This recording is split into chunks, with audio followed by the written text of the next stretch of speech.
जी, तो स्टार्ट करते हैं द लास्ट इमोर्टल का एपिसोड नंबर 6। तो एपिसोड 6 की स्टार्टिंग होती है और हम देखते हैं कि यहाँ पे इस व्यक्ति ने इन लोगों को आत्मा का साथ दे दिया है। तो इन कहती है कि क्या आप हमारे सेवक और नौकर के संबंध को तोड़ सकते हैं। तो यहाँ पे वो जो व्यक्ति होता है तोड़ने का प्रयास करता है, कहता है कि जी नहीं, मैं ऐसा नहीं कर सकता क्योंकि दाजी माउंटेन के जो मेन गुरु थे डोंगवा, उन्होंने इसे बांधा है शायद, और वही इसे तोड़ सकते हैं।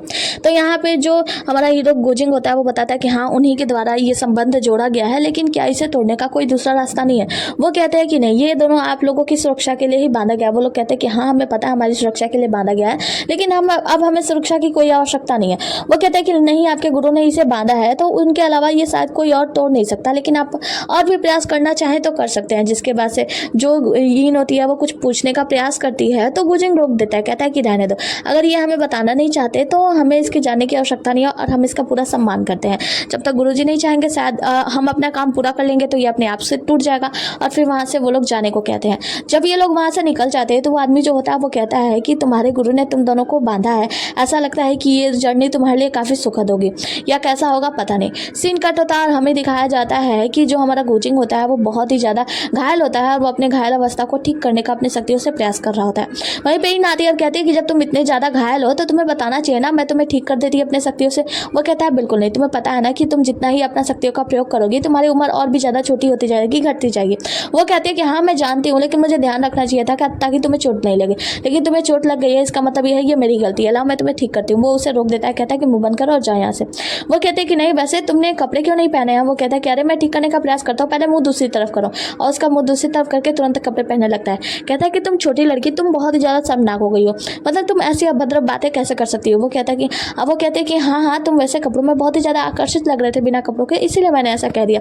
वो कहता है कि हाँ, मैं समझ गया। उसके बाद उसके करीब जाता है और कहता है कि देखो, हम लोग ना साथी हैं और तुम्हें पता है। तो यहाँ पे जो यीन कहती है कि रुको, मैं तुम्हें कुछ कहना चाहती हूँ, दरअसल मैं तुमसे माफ़ी मांगना चाहती हूँ। वो कहता है क्यों भला। तो वो कहती है कि मैं आज से तुम्हें अपना दोस्त बनाती हूँ और मैं वादा करती हूँ कि मैं कभी भी तुम्हें अपने बस में करने की कोशिश नहीं करूँगी। मैं उस वक्त थोड़ा सा चक्कर में पड़ गई थी, लेकिन अब मैं ऐसा करने की बिल्कुल भी प्रयास नहीं करूँगी, और मेरी वजह से जो हाथ हुआ जो तुम्हें बुरा लगा उसके लिए मुझे माफ़ कर दो, सॉरी। जिसके बाद से वो कहता है कि ठीक है, और फिर मैं भी तुमसे माफ़ी मांगता हूँ और मैं तुम्हें ये बताना चाहता हूँ कि वो छतरी मैंने उस हुआजू को क्यों दिया। वो बोलती है कि हाँ क्यों। तो वो बोलता है क्योंकि वो ऐसी मोरनी है ना जो अपने पिता की जान बचाने के लिए इतना सारे कष्ट भोग रही थी। तुम्हें पता है मेरा पिता नहीं है, बचपन में मेरे पिता ने पूरी दुनिया को बचाने के लिए अपनी जान गंवा दी। पहले तो मुझे बहुत बुरा लगता था कि उन्होंने पूरी दुनिया के बारे में सोचा, लेकिन मेरी माँ मेरे बारे में नहीं सोचा। लेकिन बाद में जाकर मुझे एहसास हुआ उन्होंने इतने लोगों को बचाने के लिए अपनी जान को खो दिया। मतलब वो कितने ज़्यादा महान थे और मैं उनको बहुत मिस करता हूँ, मैं उन्हें बहुत याद करता हूँ। यहाँ पे इन कहती है कि तुम्हें चिंता करने की आवश्यकता नहीं है, दाजी माउंटेन के बाकी लोग हैं ना तुम्हारे साथ, और मैं भी हूँ। वो कहता है कि हाँ बिल्कुल, वैसे दाजी माउंटेन के लोग बहुत ही ज़्यादा मुझे पसंद है और मैं इन सब के साथ खुश रहना चाहता हूँ, और साथ में तुम भी। वो कहते हैं कि हाँ, वैसे हम संगलन जानवरों का जो उम्र है वो बहुत ज़्यादा तो नहीं होता, लेकिन हाँ, मैं पूरी कोशिश करूँगी कि तुम्हारे साथ जीवन भर रह सकूँ। वो कहता है तुम चिंता मत करो, अभी जब मैं अपनी शक्तियाँ और भी ज़्यादा बढ़ा लूंगा ना तो मैं स्वर्ग की यात्रा के लिए निकलूंगा और मैं तुम्हारी आत्मिक शक्तियों को, यानी तुम्हारी शक्तियों को और भी ज़्यादा बढ़ाने का, तुम्हारे जीवन को और भी ज़्यादा बढ़ाने का रास्ता जरूर ढूंढ लूंगा। और उसे अपने करीब खींच लेता है, उसके कंधे पे रख के बातें कह रहा होता है, बहुत सारी बातें बता रहा होता है। हम देखते हैं इन जो होती है उसके चेहरे पर देखकर आकर्षित हो रही होती है, मतलब उसके चेहरे को देखकर इनको कुछ ना कुछ हो रहा होता है। यहाँ पे गुजिंग जो होता है उसके चेहरे तब देखते हुए कहता है कि तुम क्या सोच रही हो, तो उससे दूर हो जाती है, कहती है कि दूर हो मुझसे।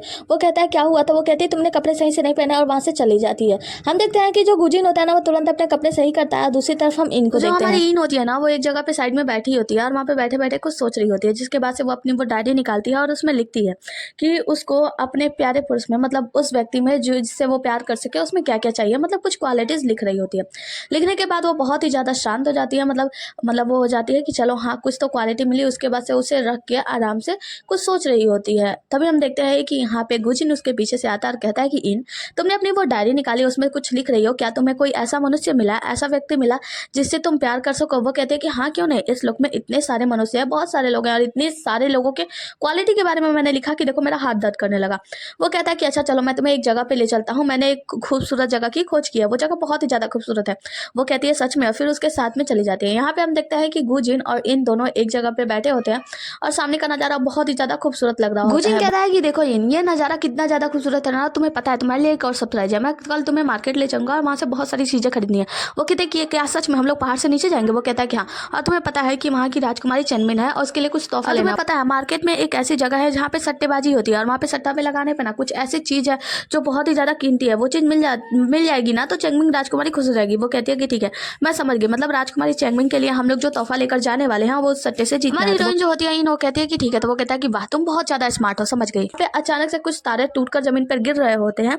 गुजिंग कहता है कि देखो वो देखो कितना सुंदर सा नजर आ रहा है ना, मैंने सुना है कि जब टूटते हुए तारे से कुछ मांगो तो वो विश पूरा हो जाता है। तो वो कहती है कि क्या सच में?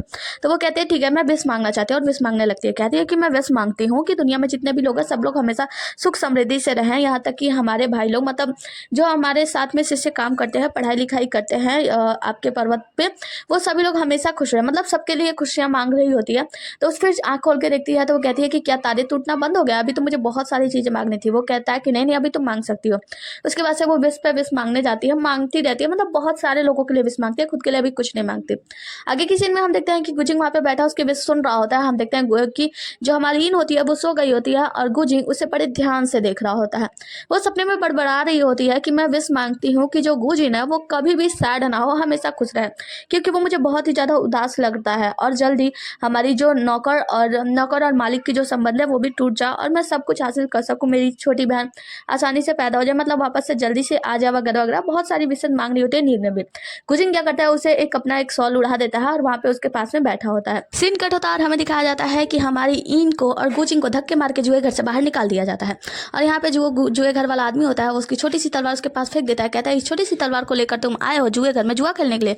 पागल हो क्या? कुछ और चीजें लेकर आओ। ये छोटी सी तलवार लेकर चले आए, कुछ महत्वपूर्ण चीजें लेकर आओ, और उसे वहां से भगा देता है। हमारा जो गुजिंग होता है वो कहता है कि देखो ना ये लोग क्या कर रहे हैं, मतलब हम लोग ये तलवार लेकर अंदर क्यों नहीं जा सकते? क्या इन लोगों को पता नहीं है ये तलवार दिव्य तलवार है? हमारी इन कहती है कि पहले ये तलवार तो देखो, ये कितना छोटा है और इसका पकड़ ये इतना बड़ा, तो कैसे कोई विश्वास करेगा कि ये तलवार मतलब दैविक तलवार है? तो एक काम करते हैं, चलते हैं कुछ और प्लान बनाते हैं। अभी ये लोग जा ही रहे होते हैं तभी हम देखते हैं कि एक लेडी होती है, वो बोलती है कि आपको अंदर जाने से कोई नहीं रोक सकता क्योंकि आपके लिए जीव महाराज ने कहा है। वो कहते हैं कि जीव महाराज? तो यहाँ पे जो हमारा गुजिंग होता है वो कहता है कि लेकिन हम जीव महाराज को नहीं जानते, अपरिचित है, और वहां से जाने लगता है। तभी हम देखते हैं कि होंगी यानी हमारा छोटा सा लोमड़ा यानी लोमड़ी जो होती है प्यारी सी, वो आ जाती है यहाँ पे। कहती है कि इन क्या तुमने मुझे पहचाना? मैं हांग ही हूँ। तो वो कहती है कि हाँ हाँ मैं तुम्हें पहचानती हूँ। तो यहाँ पे जो हमारा गुजिंग होता है वो कहता है कि हाँ हम अच्छे से जानते हैं छोटी लोमड़ी, तुम 2 दिन पहले हमसे बिना बताए यहाँ से निकल गए, हम यहाँ तक कि हमको बाय भी नहीं बोला। वो कहता है कि ऐसा नहीं है, मैं इनसे तो मिला था, एक रात इनके साथ ही तो रहा था। वैसे इन चलो मैं तुम्हें एक खूबसूरत सी जगह पे लेकर चलता हूँ नौका विहार करने, मैंने एक नाव खरीदी है, हम लोग चलते हैं घूमते फिरते हैं। इन कहती है कि नहीं हम नहीं जा सकते, और कहती है कि अच्छा मुझे एक काम था हांगी, क्या तुम मेरा काम कर सकते हो? हांगी कहता है कि हाँ क्यों नहीं, लेकिन सुनो तुम यहाँ पे मुझे होंग ही मत बुलाना, जीव बुलाया करो, क्योंकि मैं नहीं चाहता कि लोग पहचान जाए कि मैं होंग यानी छोटा सा लोमड़ा हूँ। वो कहती है कि जीव, चलो ठीक है मैं तुम्हें जीव बुलाऊंगी, लेकिन ये वो क्या है ना अभी हमें इस जुए घर में जाना है, तो क्या तुम हमारे जुए घर में जाने में मदद कर सकते हो, क्योंकि हम लोग तो अंदर गए थे और भगा दिए गए। वो कहता है कि हाँ हाँ क्यों नहीं। पहले तो कुछ सोचता है और सोचता है कि अगर मुझे मेरी जीव को यानी हमारी इन को अपने कब्जे में लेना है तो पहले तो इसको मतलब फंसाना होगा यानी गुजिंग को। तो वो कहता है कि ठीक है चलो अब देखो मैं क्या करता हूँ, और फिर आता है और जुए घर के मालिक के सामने खड़ा हो जाता है और कहता है कि देखो हमें अंदर जाना है। वो लोग कहते हैं कि लेकिन ये लोग अंदर कैसे जा सकते हैं, इनके पास तो कुछ दाव खेलने के लिए है नहीं। तो हमारा जो होंग ही होता है यानी जीव कहेंगे, होंग ही जो होता है ना वो अपनी जादू से दिखाता है कि देखो जो गुजिंग है उसके अंदर शक्तियां हैं, मतलब वो अमर सार है उसके अंदर। तो वो कहता है कि ये बहुत अमर व्यक्ति है और ये अपने अमरता का वहां पे दाव लगा सकता है, तो अब हमें अंदर जाने दो। तो वो लोग कहते हैं कि ठीक है अंदर जाओ, और ये लोग अंदर को प्रवेश कर देते हैं। तो ये तीनों लोग अंदर एंट्री लेते हैं, और एंट्री लेने के बाद हम देखते हैं कि जो होंग ही होता है ये इन तीनों लोगों को कहता है कि चलो मुझे फॉलो करो, और लेकर जाता है और कहता है इन आकर तुम बैठ जाओ, और इनके लिए सीट दे देता है, लेकिन हमारे गुजिंग के लिए सीट नहीं मिलती है। तो हमारा गुजिंग जो होता है उसका हृदय हर्ट हो जाता है और वो वहाँ से दूर जाता है और एक टेबल लेकर आता है और वहाँ पे रख के बैठने जाता है। होंगी कहता है कि रुको तुम तो मेरे नौकर हो ना, तो नौकर को यहाँ बैठने की इजाजत नहीं है, तुम यहाँ पे साइड में खड़े हो जाओ। जिसके बाद से हमारे हीरो गुजिंग को गुस्सा तो आता है, लेकिन वो कहता है कि चलो ठीक है मैं खड़ा हो जाता हूँ। हम देखते हैं कि जुए घर का एक आदमी जो आता है वो आता है अनाउंसर, और प्रीसियस सा जेड इंट्रोड्यूस कराता है और कहता है कि ये जेड जो है यहाँ का पहला पुरस्कार है, तो इसके लिए अगर आप जो लोग भी जो भी दाव पे लगाना चाहे वो लोग लगा सकते हैं। और आपको पता है ये बहुत ही ज्यादा प्रीसियस है। यहाँ पे सभी लोग आपस में बातें करने लगते हैं कि ये तो वही चीज है ना जिसे राजकुमार चेंगमिंग चाहती है, इसके वजह से राजकुमार चेंगमिंग का पूरा खानदान बन गया, और राजकुमार चेंगमिंग 200 सालों से इस चीज को ढूंढ रही हैं और वो अभी भी इस पहाड़ की रक्षा कर रही हैं, और 200 सालों से यहाँ पे अकेले हैं, उनके परिवार में कोई भी जिंदा नहीं है।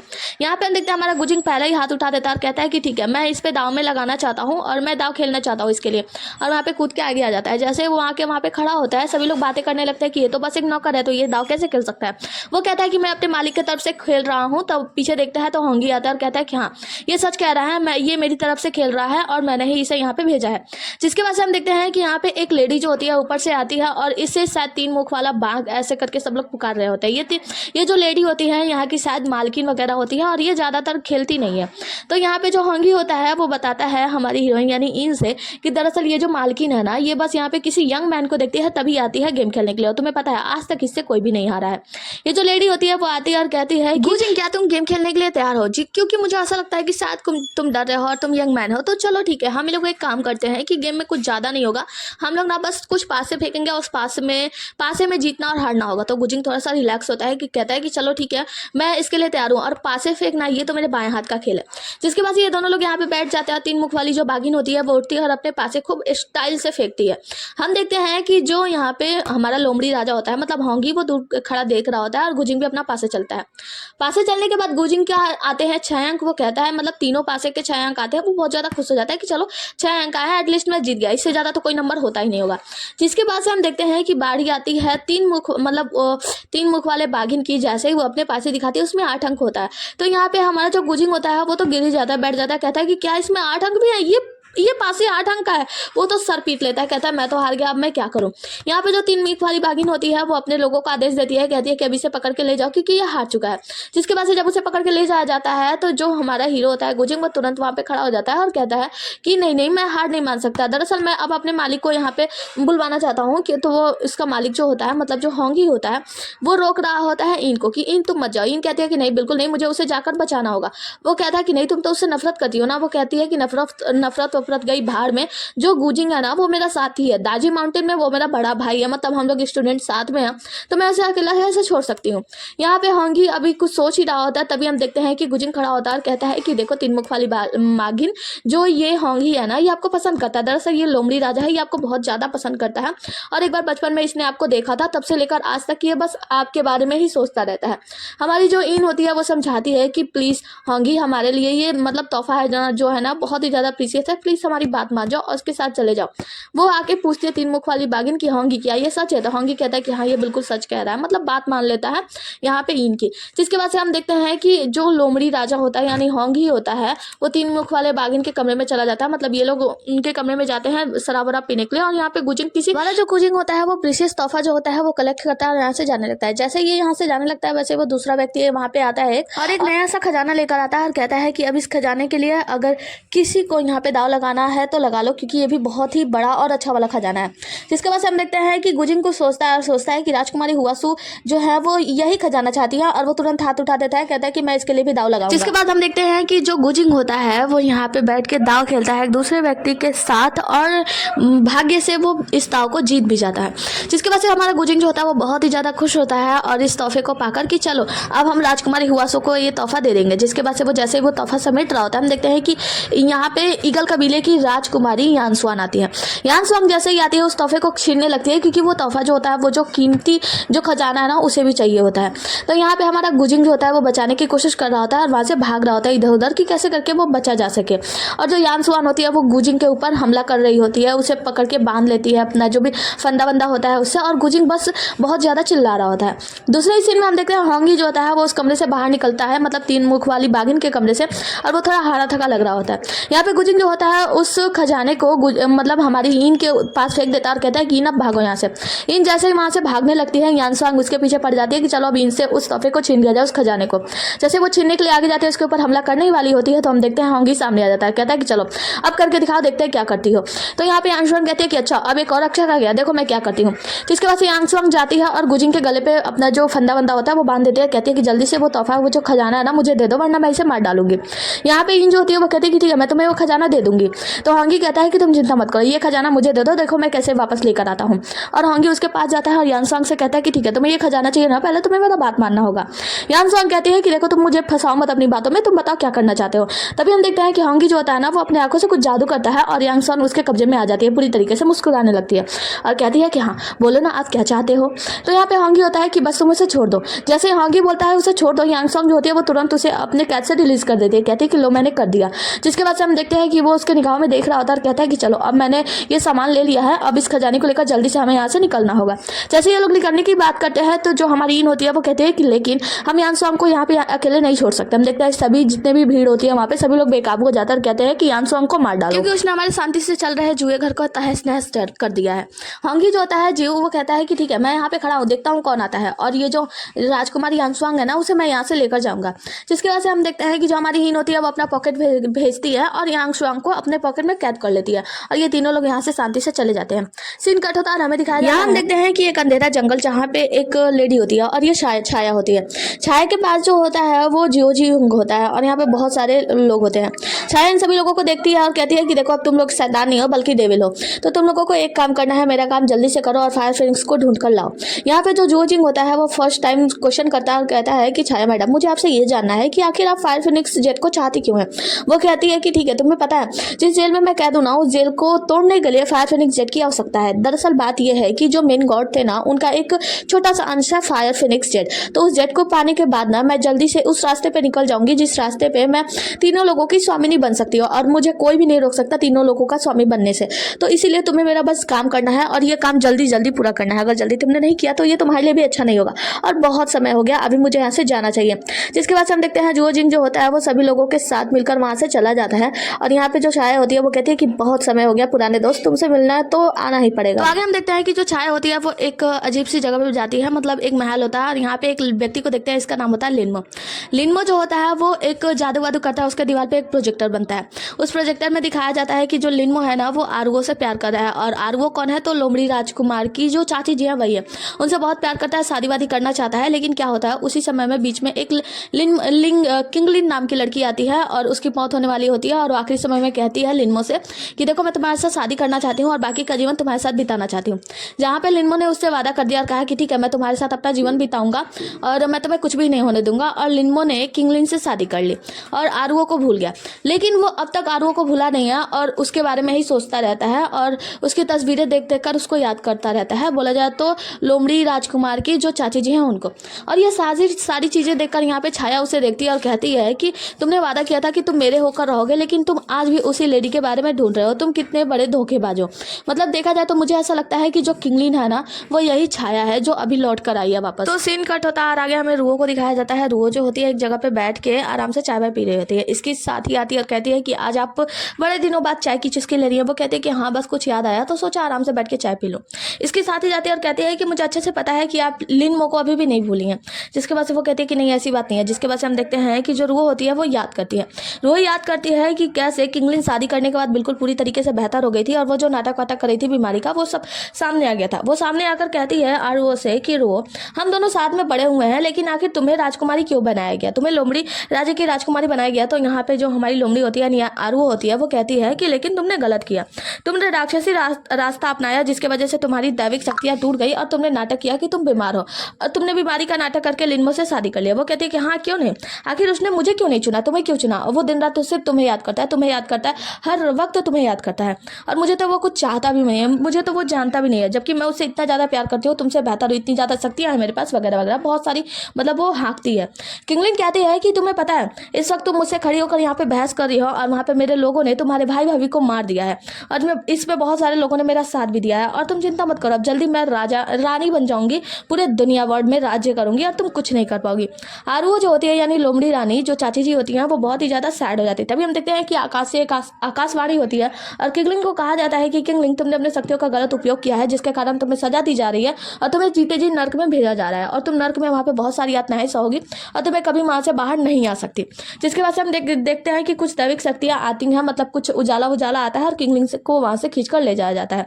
किंगलिन जी जाते हैं, यहाँ पे लिनमो आता है और कहता है कि यार रुओ, तो रुओ उसको अपने आप से दूर कर देती है, कहती है मुझसे दूर रहो और मेरे पास मत आओ, तुम्हें पता नहीं है तुमने गलत किया है। और सीन यहाँ से कट होता है। सीन यहाँ से कट होता है तो आगे हमें दिखाया जाता है कि आरुओ जो होती है वही चाय पी रही होती है। उसकी साथी जो कहती है कि मुझे लगता है कि अब दिन और समय काफ़ी बीत चुका है तो आपको वो सारी बातें भूल जाना चाहिए। आपको अच्छे से पता है कि आपके भाई भाभी की मौत हो चुकी है लेकिन उनका जो अंश है मतलब होंगी वो आपके साथ है, तो आपको अपनी जीवन में आगे बढ़ना चाहिए। ये सारी चीज़ें उसे समझा रही होती है। वो कहती है कि हाँ मैं तुम्हारी बातों को समझती हूँ कि अतीत में हमेशा नहीं रहना चाहिए, लेकिन खैर अब इस बारे में हम बाद में बात करेंगे। सीन कट होता है और हमें दिखाया जाता है कि जो गुजिंग और इन और उसके साथ साथ हमारा लोमड़ी राजा, ये लोग तीनों लोग साथ में चल रहे होते हैं। तो गुजिंग कहता है कि देखो अब बहुत समय हो गया, गया, माना कि तुमने हमारा साथ दिया, लेकिन अब तुम्हें यहाँ से लौट जाना चाहिए होंगी, अब हमें तुम्हारी ज़रूरत नहीं है। और ये कहते हुए उसके पीठ पे कुछ जादू वादू का मंत्र वंत्र चिपका देता है और कहता है कि तुम यहीं हमारा इंतजार करो, हम अंदर से काम वाम खत्म करके आते हैं। हम देखते हैं कि जो लोमड़ी राजा होंगी होता है वो कहता है कि अच्छा इसने चालाकी की, लेकिन इसे पता नहीं मैं नौ पूछों वाला लोमड़ी हूँ। और फिर अपनी जादुई शक्तियों का इस्तेमाल करता है और खुद को छोटा सा रूप में बनाकर इनकी थैली में चला जाता है। जैसे ही इनकी थैली में जाता है वहाँ पे मुलाकात होती है इसकी यान स्वांग से।